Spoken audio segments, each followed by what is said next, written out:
So here is the before of my model, and here's me now getting started on the haircut. So the first thing I did is I divided the back with the center part straight down the middle, divided it from the left side to the right side.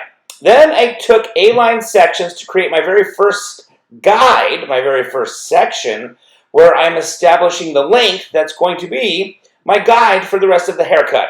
So you can see the A-line section that is sectioned off with the clip, and I am now cutting in that very first section, which again is my guide for the rest of the haircut.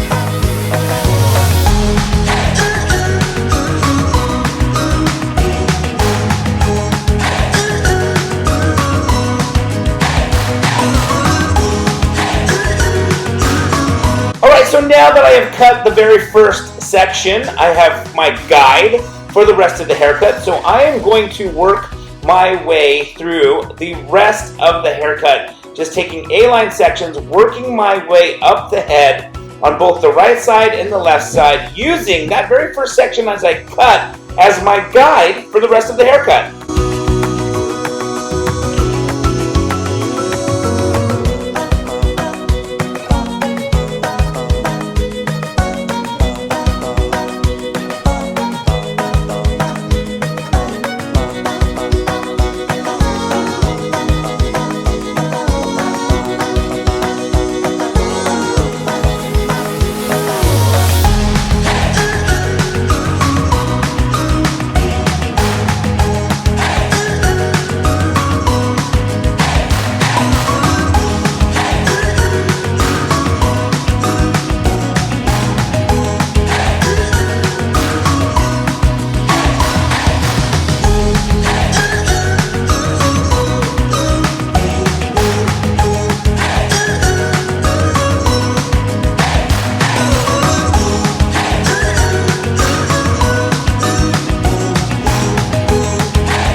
So now that I've completed the outline on the left side, I'm just going to continue to do the exact same thing on the right side.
now that I've got the outline completed on both the left side and the right side, I have blow dried the hair, and I'm going to go through and just sharpen up the outline. The goal is to make this bob have as much of a precision line as possible. And so whenever you cut a bob, typically after you blow dry it, there's going to be hair that's inconsistent because of the way hair dries. From wet to dry, hair changes. Texture changes from wet to dry. So you want to go through and just cross-check the outline just to confirm that the outline is perfectly straight and there's no undergraduation hanging out or no inconsistencies of the hair due to the texture change from wet to dry.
So we've come to the end of one of the most classic haircuts there is out there, which is the classic bob. I hope you guys enjoyed this haircut. I hope you enjoyed this video. If you have any questions or comments, please don't forget to put them down in the comment section below. I will be happy to answer any questions you may have. Hey, if you like this video, please give it a thumbs up. And don't forget to subscribe to this channel. And once again, as always, I want to thank you guys so very much again for watching.